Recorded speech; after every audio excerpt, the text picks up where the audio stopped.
आज हम एक कहानी को समझने वाले हैं, एक ऐसी कहानी जो सिर्फ डराती नहीं है, ये दिखाती है कि कैसे एक शिकारी बहुत ही धीरे धीरे बड़ी चालाकी से अपना जाल बिछाता है। हम इसी चीज को देखेंगे कि आखिर डर पैदा कैसे होता है।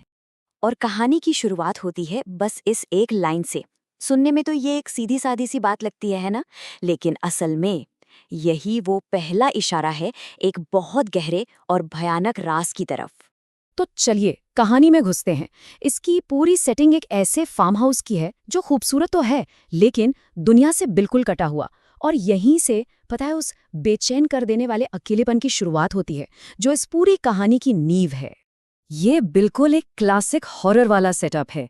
सोचिए, एक शांत खूबसूरत सी जगह, लेकिन ऐसी जगह जहां मदद के लिए कोई आ ही नहीं सकता। और यही शांति, यही सुकून असल में खतरे का पहला सिग्नल है।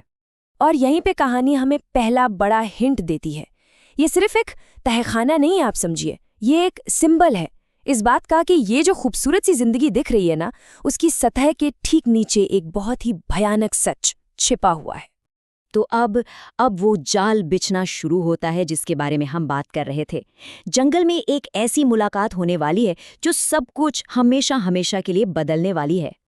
अब देखिए, यहाँ पर जो हमारा नरेटर है वो खुद को एक हीरो की तरह देख रहा है, एक बचाने वाला।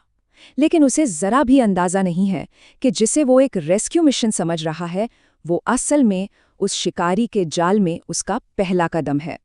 देखा, जादू ऐसे काम करता है। एक पल पहले वो एक हीरो था और अगले ही पल वो बस एक दीवाना बन गया है। इतनी खतरनाक सिचुएशन में भी उसे सिर्फ उसकी खूबसूरती नजर आ रही है। नरेटर तो खैर पूरी तरह से उसके मुंह में फंस चुका है, लेकिन कहानी हमें लगातार वार्निंग दे रही है। सोचिए ना, उसका चुप रहना, उसका खाना ना खाना, ये सब क्या है? ये सब इस बात के सिग्नल है कि कुछ बहुत ही गलत होने वाला है। और बस मोहिनी का जादू चल गया। उसने नरेटर को उसके परिवार से बिल्कुल अलग कर दिया है। अब उसके और उसके जुनून के बीच में कोई नहीं है। वो अब पूरी तरह से अकेला और कमजोर पड़ चुका है। चलिए अब कहानी के सबसे भयानक मोड़ की तरफ बढ़ते हैं, वापस उसी तहखाने की ओर जहां सारा का सारा सच दफन है। एक रात की बात है। अचानक एक अजीब सी आवाज नरेटर को उसके ख्यालों की दुनिया से बाहर खींच लाती है। और ये आवाज, ये उसी तहखाने से आ रही है जहां जाने से उसे मना किया गया था। जाहिर है अब वो खुद को रोक नहीं पाएगा। और जैसे ही वो तहखाने का दरवाजा खोलता है ना, मोहिनी की वो मन मोह लेने वाली खुशबू गायब हो जाती है। उसकी जगह आती है सड़न की एक भयानक बदबू। बस यहीं से उसका सारा भ्रम टूटना शुरू हो जाता है। अंदर जो मंजर है वो हैरान कर देने वाला है। वहां मोहिनी एक शिकार नहीं बल्कि एक शिकारी के रूप में है, और उसका शिकार कोई और नहीं, एक छोटा सा बच्चा है। बस इसी एक पल में नरेटर की पूरी दुनिया, उसका पूरा सच बिखर जाता है। जिस औरत के पीछे वो पागल था वो असल में इंसान है ही नहीं, वो एक राक्षस है। तो कहानी का जो सबसे खौफनाक हिस्सा था, वो क्लाइमैक्स, वो अब खत्म हो चुका है। और अब जो जुनून था उसकी जगह सिर्फ और सिर्फ डर और नफरत ने ले ली है। अब जाकर वो जादू, वो नशा पूरी तरह से उतरा है। पहली बार नरेटर मोहिनी को उसके असली रूप में देख रहा है, और उसका सारा प्यार, सारा मोह अब घिन और गुस्से में बदल चुका है। और देखिए, कहानी एक पूरा सर्कल लेकर वहीं वापस आ जाती है जहां से सब शुरू हुआ था।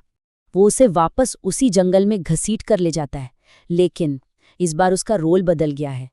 वो बचाने वाला नहीं बल्कि एक जल्लाद है। लेकिन रुकिए, ये कहानी बचने या बचाने की है ही नहीं। इसका आखिरी हिस्सा जो है वो सबसे ज्यादा डराने वाली बात बताता है कि ये जो कुछ भी हुआ, ये कोई एक घटना थी ही नहीं, ये एक साइकिल थी, एक चक्र जो बार बार दोहराया जाता है।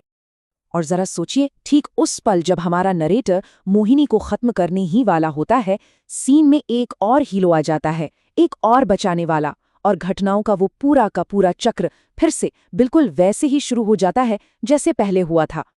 और मेरे हिसाब से यही कहानी का सबसे भयानक पल है।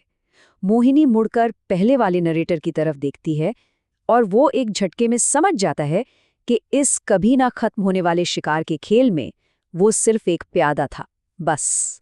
तो ये है मोहिनी का जाल, एक ऐसा परफेक्ट चक्र जिसे वो बड़ी ही सावधानी से चलाती रहती है।